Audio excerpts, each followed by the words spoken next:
ni mu ngi ci espace public bi mu di coowal mbirum société VIH bi nga xam ne ñu ngi koy propager ci réew mi 23 personnes arrêtées ñoom xaaj bi yëpp am nañ VIH moom la Premier ministre Ousmane Sonko nee na ñu arrêté seen bulletin de santé waruñu di ko fësal ci réseaux sociaux yi pour préserver leur famille. li ma doon wax léegi sur le personnage OS day dellu si waat waxu démb ak waxu tey. Il est la personne la moins placée pour dire ça. lu tax nga wax loolu. bi ko booy tegalee VAR muy wax naan le pouvoir nee nañu waa ji fan lay jëlee information. Il se gargarisait à chaque fois. di montrer ay PV d'enquête. Oui, effectivement. ay secret d'instruction. day dem sax léeg-léeg bay wax ay secret de coup de fil. entre deux ministres wala un ministre et le président. oui. waaw kooku war naa tax tey di wax naan secret d'instruction ci réew moom nga xam ne il est élu il a été élu sur la base de ça. dénonciation diffamation sur diffamation dénonciation sur dénonciation di attaquer ay pères de famille di leen yekk lu mel ni musiba ak bala. Yacine Fall bu yàggul ci Farba Ngom portable am dañ ci fekk ay film porno nangam ak nangam ba muy wax loolu xalaatoon na ne Farba Ngom amul njaboot moom Ousmane Sonko est-ce que arrêté na Yacine Fall bi muy wax loolu. ministre de la justice dossier qui n'est même pas encore instruit. nga mun a taxaw di wax loolu publiquement. et puis après maintenant c'est toi qui viens nous dire non bulletin médical des gens dañ ko war a respecter. d'accord dañu war a respecter bulletin médical u nit ñi loolu amul ci benn problème. mais ñi est-ce que seen bulletin médical foofu laay ñëw foofu aussi moom il va se buter au droit d'information. parce que mënuloo nit koo xamante ne sa vie est menacée. au lieu qu'il s'isole il continue à menacer la santé publique nga ne kenn du ci wax. on doit en parler. on doit arrêter ça. maintenant le vrai débat kay mooy. moom li mu génnaat diggante peine ak crime.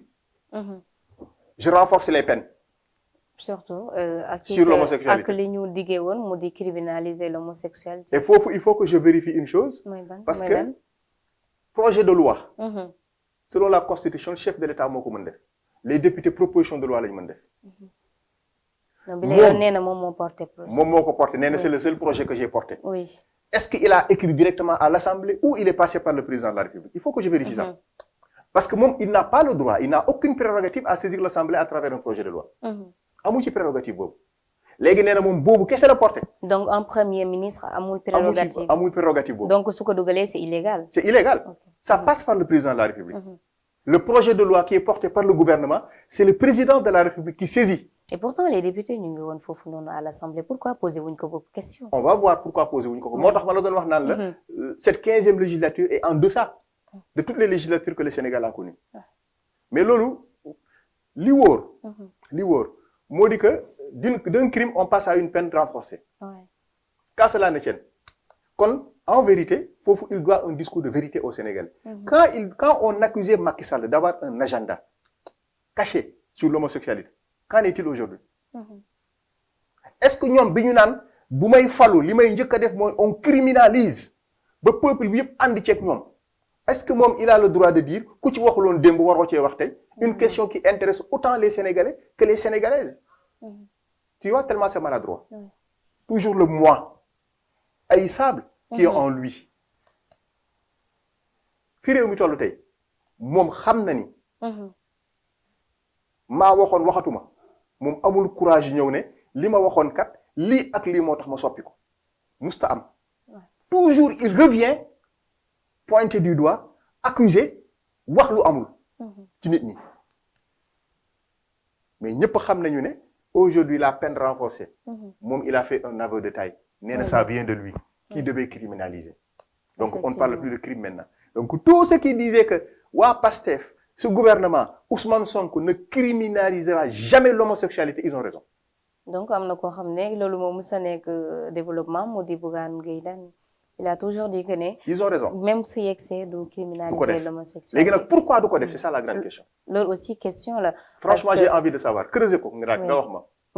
il faut un édito. Non mais même si tey boo posé la question pourquoi du criminaliser l'homosexualité ñu ne la c'est parce que mënu ko criminaliser dafa am leneen lu Ousmane Sonko wax ci wàllum criminalité te moom am majorité à l'Assemblée. en tout cas loolu la ñuy wax mais dafa am lu mu wax nee na duñu criminaliser ndaxte buñ ko criminaliser les opposants dañuy dem occidentaux yi di ko politiser et foofu aussi nan la ñu mën a comprendre déclaration bu Ousmane Sonko. li ñu fa mën a comprendre rek mooy démagogie. Toi qui disais que je m'en fous de l'Occident. Ouais. Et aujourd'hui tu te soucies de l'Occident. Ça pose problème. yow yaa doon mos a wax naan Occident je m'en fous FMI on s'en fout Banque mondiale on s'en fout on va développer notre pays bu ma faloo 2 mois laa leen may yéen ñëpp ngeen am liggéey. tey tu dis bu ñu ko yóbboo ci occidentaux yi en quoi l'occidental est intéressé par cette problématique là ba war a influer sur la vie du pays. Le discours du président Macky Sall devant le président américain. On s'en souvient. Bien sûr. Tant que maa ngi fi kenn du ko fi mos a officialisé, oui. Mais kooku du ñu ay occidentaux ñooñu. Donc en quoi ce débat-là nous intéresse? Il faut qu'il arrête quoi. Mais dafa am lu am Ousmane Sonko dalal na fi Mélenchon même pas 3 semaines dalal na fi keneen koo xam ne it day dafa porter. di tolérer effectivement dafa porter lutte ñi nga xam ne nii moo di les droits de l'homme les concernant les LGBTQIA+. Mais aussi nekk koo xam ne day lutter contre pour ñu mun a préserver ñi nga xam ne dañoo am VIH sida te nekk ci biir lobby bi loolu boo ko Sénégalais yi gisee ndax waruñu woon jortu ne Ousmane Sonko ak ñi mu àndal dinañ yéex tout simplement. moo tax ma ne la creuser. Il faut nga def ci édito. Et je pense que journaliste bi njëkk a réussir. bay joxe les vraies raisons. qui font que Ousmane Sonko ne veut pas parler de crime.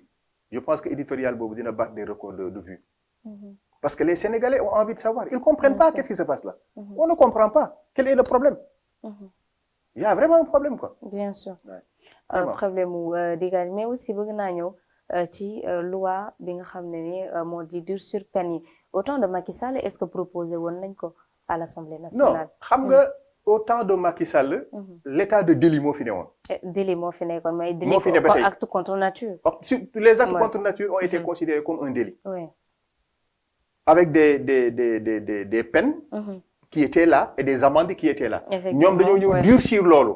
te ñoom dañoo monté woon une campagne contre Macky Sall comme quoi il tient un agenda d'homosexualité dans le pays. def ci campagne dem ci këru diine yi fu nekk ñu dugg fa di wax ñun bés bu ñu faloo bu ngeen ñu falee dañ koy criminaliser. yéen criminaliser wu leen bi ñu leen fale ngeen di renforcer peine yi fi Macky Sall bàyyi woon. kon c'est un débat boo xamante ne en fin de compte non seulement il est malhonnête. mais en fin de compte yéen seen bopp ñi nga xamante ne yéen a doon wax naan dafa porter agenda est-ce que c'est pas vous qui portez un agenda. moo tax il faut que Sénégalais yi xam. am na ñeneen ñoo xam ne ñoom lañ doon àndal ci opposition bi moo ci waa am ànd sàmm jikko yi actuellement ñoom. il les a beaucoup mêlés. parce que nee na ànd sàmm jikko waxtaan nañu ak ñoom ci projet bi. nee nañ d'accord nañ ci ñu durcir peine yi. et que jaratul criminaliser. man nag Ousmane Sonko lu mu wax. tant que yegguñ ci cëppaandaw ga du ma ko gëm j'attends que waa ànd sàmm jikko yi confirmer loolu. ah pourtant confirmer nañ ko même bind nañ ko sax remercier ko. ils ont confirmé. bind nañ ko ci seen. kon ñoom it d'accord waxuñu waxu crime. non nee nañ durcir bi moo gën a metti sax criminaliser. ah loolu la ñu wax. oui on verra bien. ah bon. on verra bien am na leneen loo xam ne it balaa ñuy génn thème boobu moo di l'homosexualité le cas Mame Matar Jamra vu que dañ ko joxoon ab ay garde rapprochés mais finalement.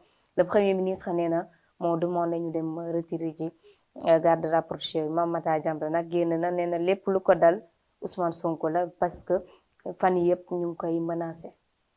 li ma la doon wax sur le mois. mooy dellu si waat. toujours lui. c'est pas Ousmane Sonko qui avait donné des gardes rapprochés à Mame Matar c'est l'État. ouais. soo koy retirer doo taxaw ne sax nee naa la nañ ñibbi mois.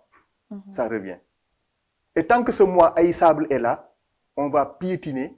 L'économie va sombrer on n'avancera pas. parce que loolu moom xamul lu tax loolu amoon. j'en suis persuadé il sait pas pourquoi loolu amoon. et xamul ne dans les grandes démocraties du monde moom mi nga xamante ne il a fait voter à l'Assemblée nationale. une loi favorisant la diversité d'opinion les lanceurs d'alerte boo lancer une alerte systématiquement état ba nga nekk dañ lay jox ay garde pour ñu lay garder. ci démocratie moderne yi. kon loolu bu ñu ko defalee Mame Matar c'est pas une